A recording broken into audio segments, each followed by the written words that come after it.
che cerca un monarca a cui affidare la corona, ma i veneti non vogliono un re. Ai nostri microfoni Giovanni Manildo, candidato del centro-sinistra per la guida della regione. Costruiamo il Veneto di tutti. Intanto resta altissimo lo scontro tra Lega e Forza Italia dopo l'attacco su Sanità e Pedemontana. Tosi rincara: non esiste reato di lesa maestà nei confronti di Zaia. Per Marcato l'alleanza è finita. Giallo a Sossano, un 43enne bracciante liberiano scomparso da settimane, trovato morto in un campo. Al momento gli investigatori non escludono alcuna pista.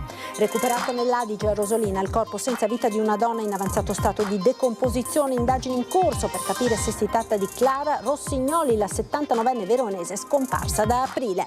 Tragedia sul Piave, nasce il tavolo permanente di sindaci e prefettura Treviso. Allo studio ordinanze e sanzioni, al via campagna informativa e cartelli. Dal sindaco di Spresiano la proposta di immagini shock. Al vertice di Treviso anche l'assessore Bottaccin, che racconta di cause aperte contro la regione da famiglie delle vittime. Ribadisce: tutti i corsi d'acqua non sono balneabili. Non solo, il 19enne padovano balzato agli onori della cronaca. In questi giorni anche una coetanea di Belluno ha scelto di non sostenere l'orale dell'esame di maturità, pur essendo preparata. Sotto accusa il sistema dei voti.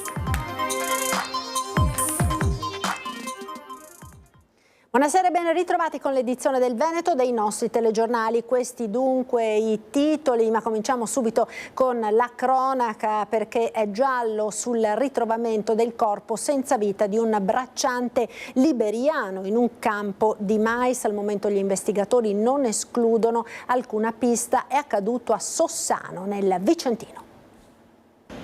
La scomparsa, l'angoscia, poi il dramma. È stato trovato morto in un campo di mais. Tutto accade nelle campagne di Sossano, nel Basso Vicentino. I carabinieri stanno indagando sulla fine misteriosa di un bracciante liberiano. Michael Tony aveva 43 anni, lavoratore serio, meticoloso, ed è questo che ha allertato subito chi lo conosceva. L'ultima volta in cui è stato visto era il 26 giugno, quando ha terminato la giornata di lavoro. Poi più nulla, scomparso. Alle chiamate il cellulare suonava, ma non rispondeva nessuno. Strano, inusuale per uno come lui. Tanto che il 1° luglio il titolare dell'azienda per cui lavorava Michael Tony si è presentato in caserma dai carabinieri per denunciarne la scomparsa. Poi ieri mattina la svolta in un campo di mais spuntato qualche giorno prima con un macchinario. La lavorazione andava terminata manualmente, ma quando i braccianti sono arrivati sul posto si sono imbattuti in un corpo senza vita in avanzato stato di decomposizione. A Sossano sono accorsi i carabinieri del nucleo investigativo provinciale. La vittima è stata riconosciuta grazie ai documenti che aveva con sé. Nelle tasche dei vestiti sono stati trovati anche il cellulare con le batterie ormai scariche e una ventina di euro. A quanto parrebbe, da un primo esame effettuato sul cadavere dal medico legale, la data del decesso sarebbe compatibile con quella della scomparsa. Il corpo, rimasto esposto prima al caldo soffocante e poi alle piogge violente degli ultimi giorni, non ha permesso riscontri certi sulle cause della morte. Non sono state riscontrate ferite evidenti, ma solo l'autopsia potrà dare le prime risposte. La procura ha aperto un fascicolo, ma per il momento la morte del bracciante è ancora un giallo. Ed un altro corpo senza vita è stato recuperato ieri sera alla foce dell'Adige tra Chioggia e Rosolina. Potrebbe appartenere a Clara Rossignoli, la 79enne di Porto di Legnago nel Veronese, di cui non si hanno più notizie. Dall'8 aprile sulla scomparsa della donna la Procura di Verona ha aperto un fascicolo per omicidio e occultamento di cadavere, indagando il nipote e la sua ex compagna. La salma, alta circa 1,60 m, è stata messa a disposizione della Procura dai carabinieri di Adria. Rimasto in acqua per parecchio tempo, il corpo non risulta riconoscibile. All'identificazione potrebbero contribuire il vestiario ed una collana. Oltre all'identità della donna, le indagini dovranno chiarire anche i motivi del decesso. Il recupero del corpo è stato effettuato dai sommozzatori dei Vigili del Fuoco di Venezia. Ed ora la pagina politica, elezioni regionali. Dopo l'ufficializzazione parla Giovanni Manildo, ex sindaco di Treviso, candidato presidente per la coalizione di centrosinistra. Finita l'epoca di uomini soli al comando e monarchi, è l'ora del dialogo, dice al nostro microfoni. Si parte con un tour elettorale. Manildo che dice di essere pronto anche al derby con Mario Conte.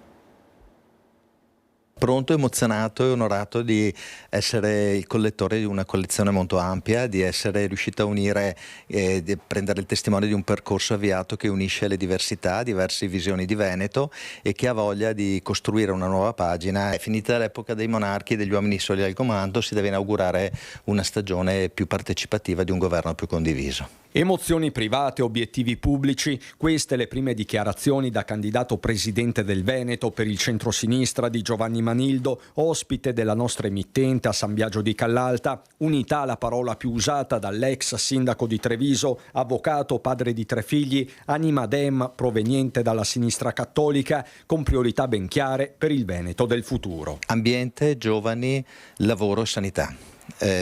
Giovani, dobbiamo dare dei motivi perché i ragazzi rimangano qui in Veneto e siano orgogliosi e felici con una prospettiva qui in Veneto.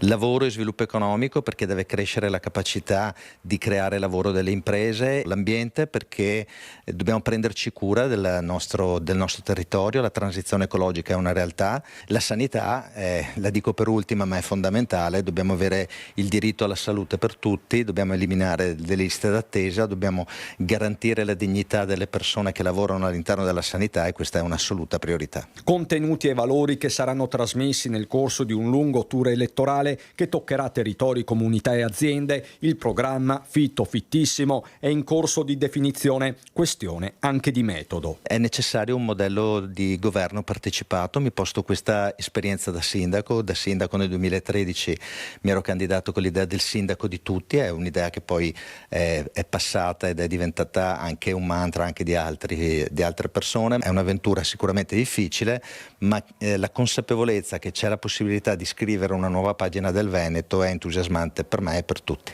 Quindi lei è stato il sindaco di tutti e lei sarà il presidente di tutti. Questo è l'auspicio ed è anche una ferma volontà. Insomma, lo slogan c'è già, restano da recuperare in termini di visibilità quasi 7 anni di assenza dal proscenio della politica attiva, ma l'ex primo cittadino trevigiano sembra non coltivare particolari ansie. Penso che non sia stato tempo perso, sono tornato a fare il mio lavoro come avvocato, ho avuto la fortuna di occuparmi di temi importanti per la comunità, la costruzione di comunità energetiche, quindi progetti di innovazione sociale e ambientale.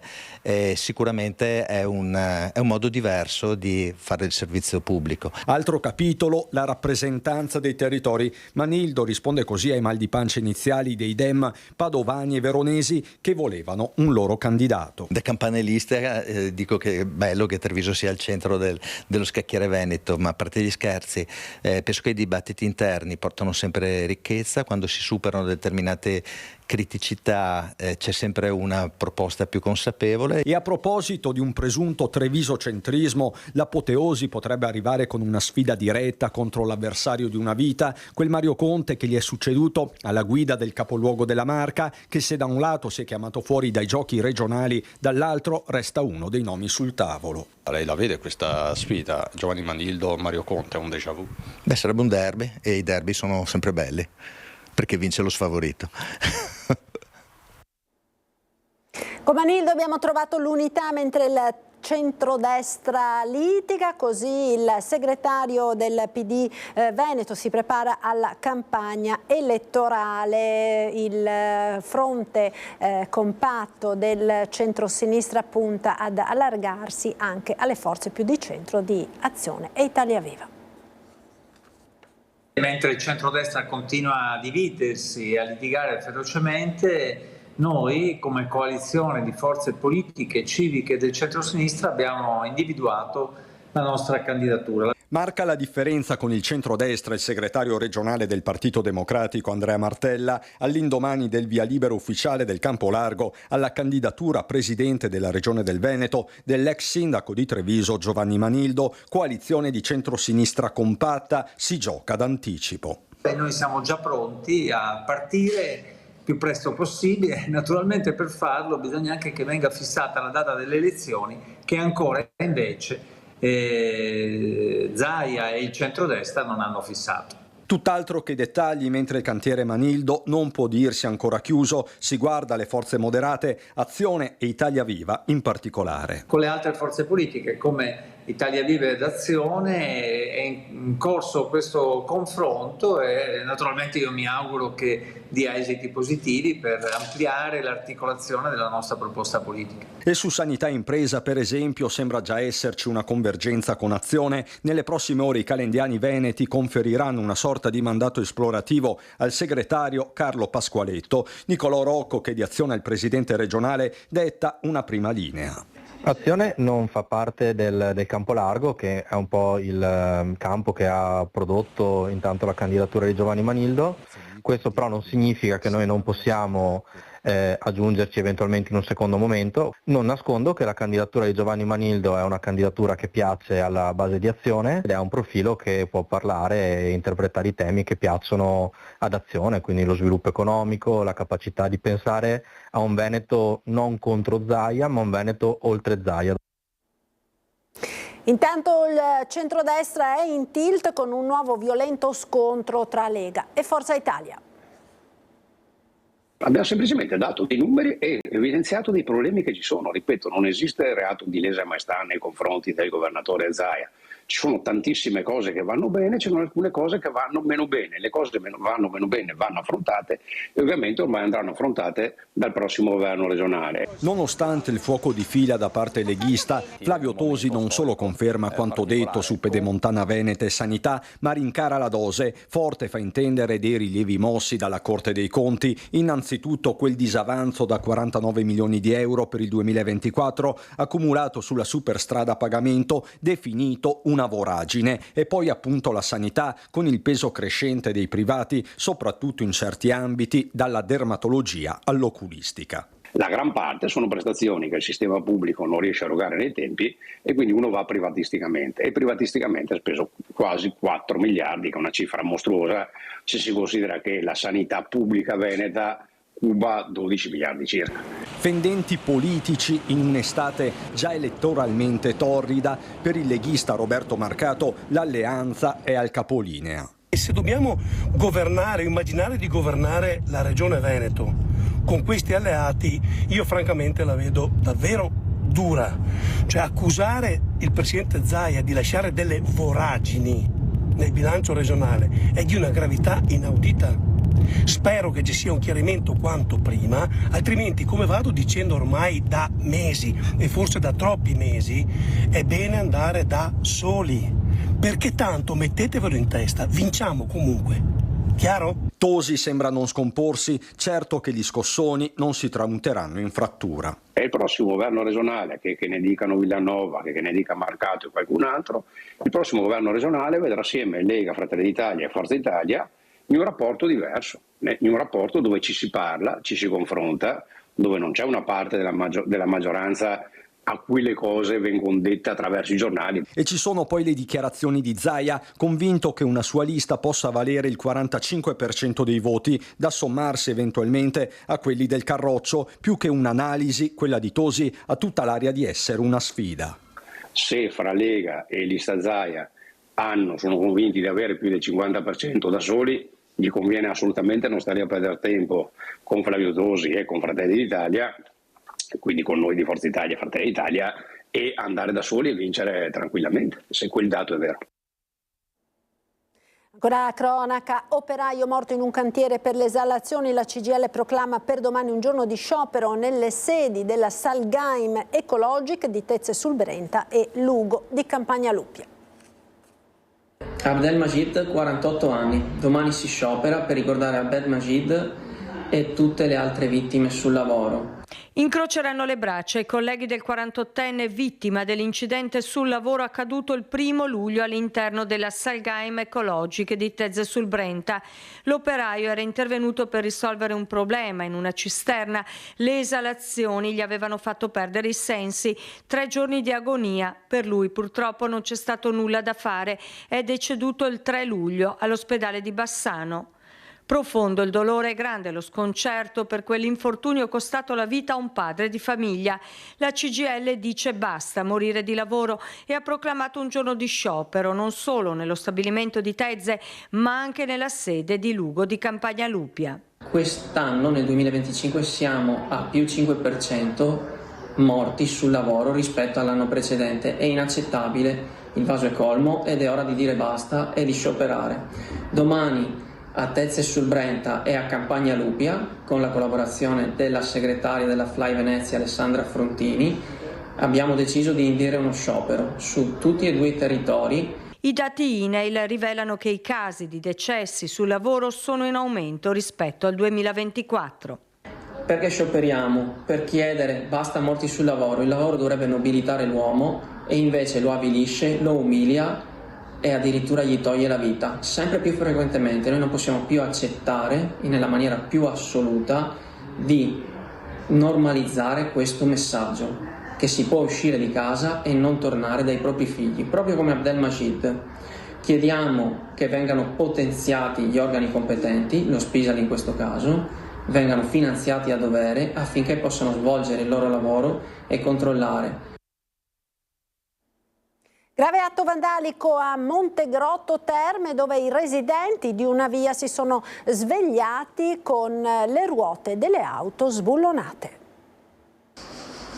I bulloni delle ruote allentati, la scoperta fatta una volta messa in moto l'auto, un atto vandalico che poteva avere conseguenze gravi. In via Enodio a Montegrotto Terme c'è preoccupazione tra i residenti. Nei giorni scorsi, infatti, alcuni vandali hanno svitato i bulloni delle vetture in sosta. Tra le vittime anche il figlio di Gino De Paoli, che fa parte del gruppo di controllo di vicinato della zona. Si è accorto viaggiando, logicamente, è subito andato all'officina a far controllare, da lì si sono accorti che i bulloni erano svitati di 2 ruote, mentre c'è una signora che ha avuto tutte e 4, da quello che mi ha riferito, tutte e 4 le ruote con i bulloni allentati. Questo si può configurare anche come un tentato omicidio, non scherziamo su queste cose, perché un conto è rigare una macchina, rompere un finestrino, un deflettore o un retrovisore, ma quello che è grave è appunto aver fatto questo atto. Gli episodi potrebbero essere numerosi, l'appello dunque è quello a denunciare tutti i carabinieri per far partire le indagini. Io esorto i miei concittadini qui della via, che appartengono al controllo di vicinato, a denunciare alla locale stazione dei carabinieri. Se prima viene assicurata la giustizia a questi personaggi, che potrebbero essere dei ragazzi, dico io così, oppure delle persone malintenzionate che fanno queste cose, prima vengono assicurate la giustizia, prima ne va della salute di tutti. Allarme e rischi sul Piave, ci sono anche cause in corso contro la Regione per le tragedie consumatesi nel fiume. La conferma oggi dal vertice che si è tenuto a Treviso e ha fatto nascere il tavolo permanente di sindaci e prefettura. È vero che poi vi arrivano le cause per i morti. Beh, a volte è anche successo questo. Abbiamo anche delle cause aperte. Che il tema sia estremamente serio per la Regione lo conferma l'assessore alla protezione civile e all'ambiente, che racconta di cause giudiziarie in corso aperte per alcune delle tragedie che hanno insanguinato il Piave. C'è anche Bottaccinga, al vertice dei sindaci in provincia, guidato dal prefetto. Troppe vittime, troppe tragedie sfiorate. Nasce un tavolo permanente che si riunirà già mercoledì prossimo. Si parte da 2 elementi chiave: massiccia campagna social e non solo, per informare del pericolo, e nuovi cartelli. Nell'immediato delle campagne informative attraverso i siti delle amministrazioni e i social, e nel frattempo andiamo anche a valutare e studiare i nuovi cartelli che dovranno essere apposti. Nuovi cartelli dunque più attuali e multilingue. Il sindaco di Spresiano va oltre e propone una soluzione shock alla Gentilini. C'è un linguaggio universale che va anche oltre il linguaggio e le lingue, che è proprio quello delle immagini forti. Credo che forse un teschio, ecco, apposto su questi cartelli potrebbe essere molto più efficace rispetto a un messaggio, ecco. Un po' come ha fatto Gentilini. Assolutamente sì, un po' come ha fatto Gentilini sugli incroci pericolosi che ha messo i teschi, e ha destabilizzato non poco. Un messaggio dirompente sui cartelli potrebbe essere utile. Impossibile e anche ingiusto per i primi cittadini adottare invece la soluzione drastica di chiusura di zone e recinzioni. Se dobbiamo ragionare in questi termini dovremmo mettere del reticolato dal Monte Paralba a Cortellazzo, non è una cosa fattibile, dobbiamo essere realisti e cercare di usare le armi che abbiamo a disposizione. Armi come ordinanze apposite che prevedano multe e sanzioni per chi le trasgredisce. Tema che verrà messo sul tavolo la prossima settimana. Lo dobbiamo verificare per approfondire tutti gli aspetti giuridici. È un atto che abbiamo già visto emesso da altre amministrazioni comunali, di altre regioni, ma anche di questa. Resta tra i messaggi uno che li racchiude tutti e che va oltre il Piave. A ribadirlo è l'assessore Botaccin. Tutti i corsi d'acqua del Veneto non sono balneabili, quindi non si può entrare in acqua per motivi che sono legati a un rischio che è oggettivo. E quindi non solo dove sono accaduti dei fatti negativi, se non tragici, non si può andare in acqua, quindi questa è una cosa che esiste da tanto tempo, da anni, per cui io posso approfittare di voi per ricordarlo ai cittadini, non si va in acqua. La prossima entrata in vigore di una nuova normativa rischia di far chiudere la maggior parte dei centri antiviolenza e delle case rifugio per donne maltrattate in Veneto. Il rischio è che a settembre le cooperative che lavorano in questi servizi debbano lasciarli e quindi temporaneamente quantomeno verranno chiusi e le donne non avranno più il loro punto di riferimento. All'indomani della sentenza all'ergastolo per l'assassino di Vanessa Ballan, la giovane mamma incinta del secondogenito uccisa nella sua casa a Riese Pio X, arriva l'appello delle cooperative del Veneto allarmate per il rischio chiusura dei centri antiviolenza e delle case rifugio per donne vittime di violenza. Tutto ha origine da un provvedimento previsto dall'intesa Stato-Regioni del 2022. Prevede che chi può gestire centri antiviolenza, case rifugio, abbia da almeno 5 anni previsto nel proprio statuto come oggetto sociale l'attività di supporto, organizzazione e gestione dei centri antiviolenza e case rifugio, ma soprattutto che sia un'attività prevalente per l'ente. E questo mette in grossa difficoltà numerosi enti. Un'esclusività di attività che mette fuori gioco gran parte delle strutture gestite da cooperative multidisciplinari che, oltre che di violenza di genere, si occupano spesso, in collaborazione con i comuni, anche di problematiche dell'infanzia, adolescenza, disabilità, salute mentale, anziani. Nella Marca, dei 5 centri antiviolenza attivi, 3 sono a rischio chiusura, come buona parte dei 26 centri e delle 31 case rifugio presenti in Veneto. Negli ultimi anni, tra l'altro, si registra una sempre maggiore consapevolezza delle donne maltrattate dei servizi a loro disposizione, come testimonia la crescita degli accessi ai centri antiviolenza, saliti dai 6.000 del 2022 ai 7.000 del 2023. Ci sono numeri importanti, numeri che dicono che non possiamo lasciare le donne sole e che quindi è necessario a tutti i livelli istituzionali che venga fatta un'azione presso il Ministero affinché si trovino delle soluzioni che permettano di dare continuità a servizi così importanti oggi per le nostre comunità. Non solo, il 19enne padovano, anche una coetanea di Belluno, ha scelto di non sostenere l'orale all'esame di maturità, pur essendo preparata. Sotto accusa il sistema dei voti.